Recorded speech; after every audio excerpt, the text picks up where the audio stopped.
আসসালামু আলাইকুম viewers, welcome back to my channel. Viewers, আজকে আমি একটা মজাদার রেসিপি নিয়ে হাজির হয়েছি, আর সেটা হলো ডিম বিরিয়ানি। আর এটা আমি রান্তাছি না, আমার আম্মু রান্তাছে, লগে আমি হেল্প করতেছি। তো এই বিরিয়ানিটা কেমনে বানায় দেখালাম। ডিম বিরিয়ানি রান্ধানোর লইগা আমি এখানে 2 কাপ বাসমতি চাল লইছি। এখানে 2 কাপ পরিমাণ প্রায় 500 গ্রাম হইব। আমি এখন এই চালটারে ধুইয়া 30 মিনিট ভিজায় রাখবো। ডিম বিরিয়ানি রান্ধানোর লইগা চুলা একটা প্যান বসায় লইছি। এখন আমি দিয়া দেব তেল। আর ভিউয়ার্স, এখানে আমি পেঁয়াজ বেরেস্তা তেলগুলা দিয়া দিতেছি। এটাতে একটা সুন্দর গ্রান হইব। আমি এখানে লইছি 5টা ডিম সিদ্ধ করে লইছি, আবার একটু কেচেও লইছি যাতে ডিমটা না ফুটে।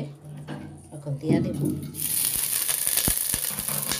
আর লইছি আলু, এটা একটু সিদ্ধ করে লইছি। এখন একটু সামান্য হলুদ আর লবণ মিশাই নেব।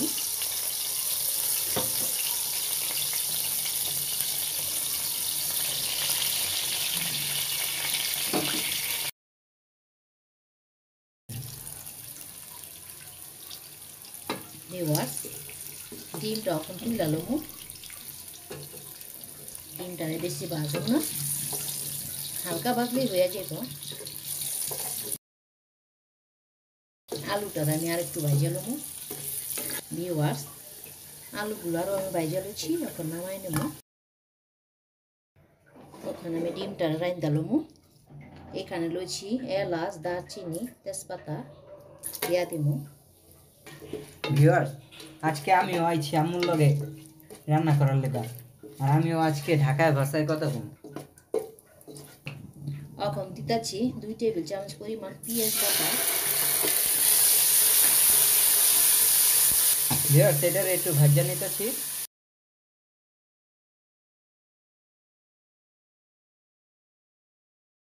এখন দিয়ে দিতেছে আদা রসুনের পেস্ট 2 টেবিল চামচ।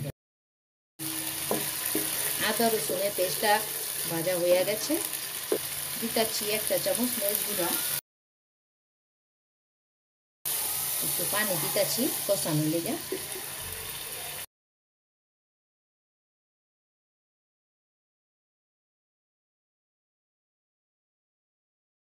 এখন দিতাছি কিছু বাদাম বাটা আছে, কাজু, কাঠ আর চীনা বাদাম। আপনারা চাইলে যে কোনো একটা বাদামও দিবা পারেন, সমস্যা নেই। এটা দিলে আর কি এই গ্রেভিটা ঘন হইব, খাইতো স্বাদ লাগবে।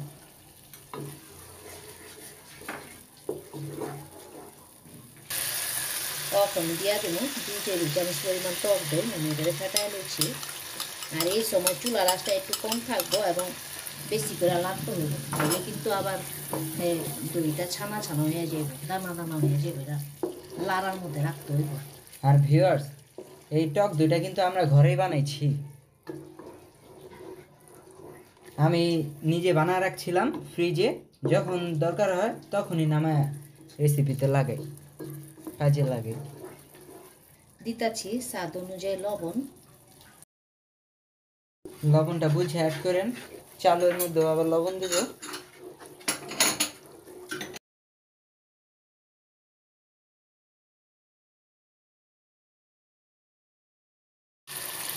মশলাটা তো কষানো হয়ে গেছে গা।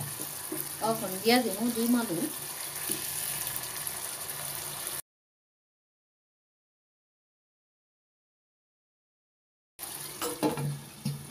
কিছুক্ষণের লেগে ভিউয়ার্স এটা ডাইকা দিলাম।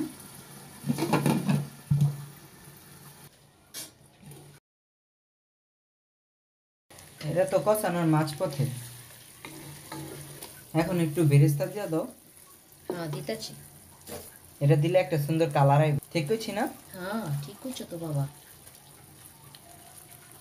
আর কিছু রাইখা দিলাম, আবার পোলাও রান্নার সময় দিলাম। ভিউয়ার্স,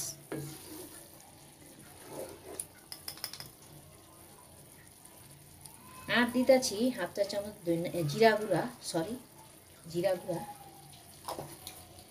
রোজার মধ্যে প্রতিদিন ভাজা পোড়া না খাইয়া খাবারে একটু বৈচিত্র্য আনানোর লেগা মাঝে মাঝে এরকম ডিম বিরিয়ানি খাইবেন। আবার কোনো কোনো সময় বৃষ্টির দিনে ধরেন বিরিয়ানি খাইতে মনে চাইতেছে কিন্তু ঘরে মাংস নাই, আপনি ডিম দিয়ে খাইবেন, দেখবেন কোনো অংশেই কম হয় না, স্বাদে কোনো অংশেই কম হয় না। ঠিক কইছো, রোজ রোজ ভাজা পড়া খাইতে খাইতে বোর হয়ে গেছি। আর একটু ডাইকা আমি কষায় লই। কষানো হয়ে গেছে গা, এখন পানি দিয়ে দেব। তখন একটু সামান্য পানি দিয়া রান্নাটা শেষ করে দেবো।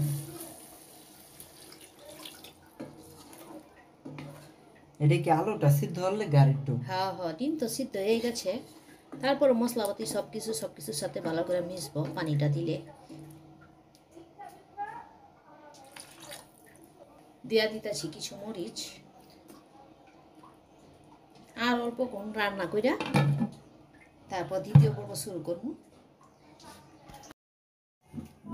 ভিউয়ার্স, আমি আরেক চুলায় পানি বসায়, পানিটা অনেকটা গরম হয়ে গেছে, এই পানির মধ্যে দিয়া দিমু শাহি জিরা, কালো গোলমরিচ, তেজপাতা, এলাচ, দারচিনি।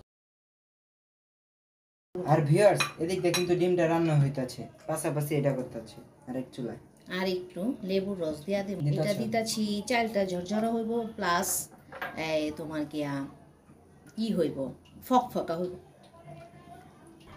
দিতাছি একটু তেল,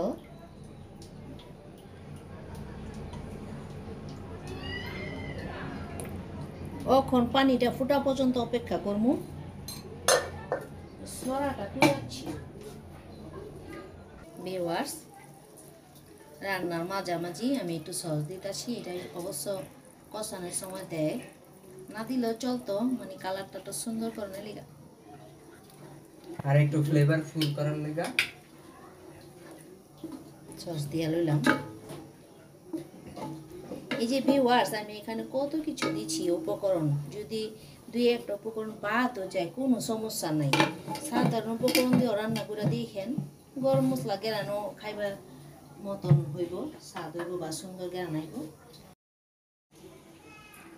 ভিউয়ার্স, চালের পানিটা ফুটাইছে, ওখানে যে চালটা আমি ভিজায় রাখছিলাম না 30 মিনিট, ওটা এখন দিয়া দেব। আর এই চালটারে 80% রান্না করে লইতে হইব। ভিউয়ার্স, আমি চাল সিদ্ধ সাথে একটু লবণ দিচ্ছি, ওটা স্কিপ হয়ে গেছে, সরি। লবণটা কিন্তু এনে বুঝা দিতে হইব, কারণ ডিমের মধ্যে লবণ দিচ্ছে।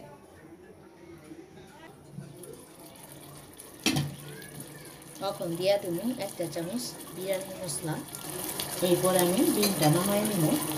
আর ভিউয়ার্স, এই বিরিয়ানি মশলার রেসিপিটা কিন্তু আমার চ্যানেলে দেওয়া আছে, আপনার চ্যানেল থেকে দেখা নিতে পারেন। এমন খুশবু বাড়েছে, আমার ছেলে তো চুলা পারে দাঁড়ায় রয়েছে, তো লড়তাছে না।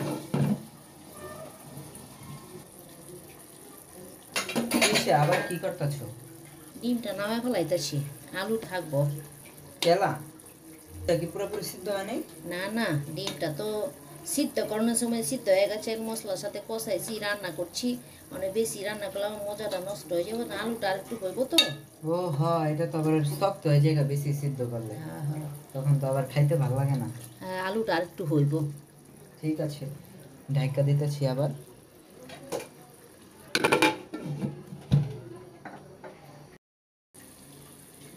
ভিউয়ার্স, ওখানে আলুটা উঠাই এলো মু, কি লেগে উঠালে বা? এইখানে চাল দিব তো, তারপরে দিয়া দিব এগুলা, একটু জলও উঠাইবার লাগবো, যাতে উপরে কালার হয় চালটা। সুন্দর একটা কালার হয়। আরেকটা আলু রয়ে গেছে ওই সাইডে, একটু জলও উঠাই। মর মশলা তো সবই উঠালে না, আছে তো, এই যে আচ্ছা না।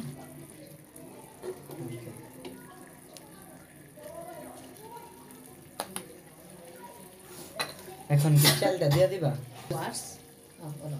ভিউয়ার্স, চালটা 80% সিদ্ধ হওয়ার পর এটা ঝরায় নিয়েছে, এখন দিয়া দিতেছে, থাইমা হয়েছে, তুমি দিয়া দিবা।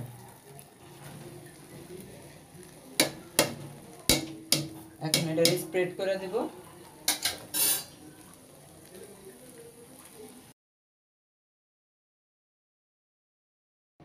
ভিউয়ার্স তখন আমি ডিম আলুগুলারে বিছাইয়া দেব।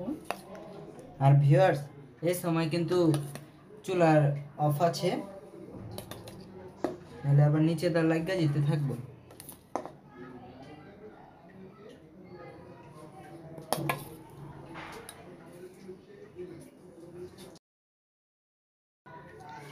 দিয়া দেব ডিমগুলি।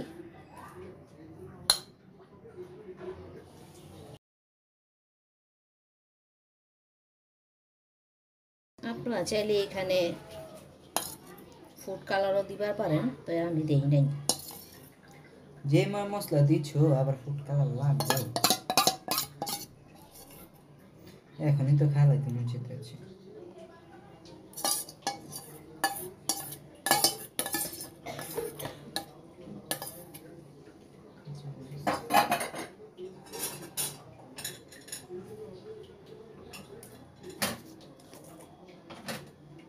তখন দিয়া দেব কিছু কাঁচামরিচ।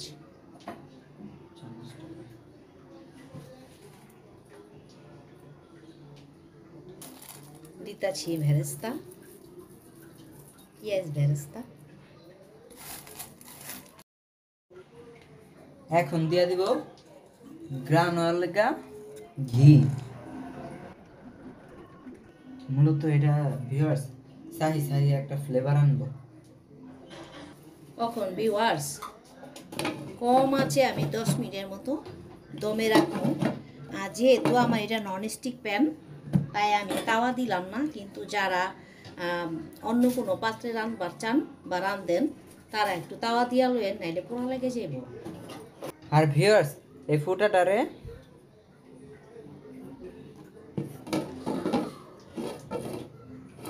এর যে ফুটাটা আছে এটারে একটা লং দিয়ে বন্ধ করে দিবেন। ফিরে এলাম 10 মিনিট পর। ভিউয়ার্স যে গ্যারান ছুটছে খিদা লাগিয়েছে গা, কিন্তু যেহেতু রোজা চলতেছে নামাজ পর্যন্ত ওয়েট করা লাগবে। এখন ভিউয়ার্স পুরোটারে মিশাই নিব আলতো করে। উপরের মশলাটা এদিক ওদিক করবো, এই নিচে যে মশলাটা আছে ওটা খালি উঠাই দিতেছি ভালো করে।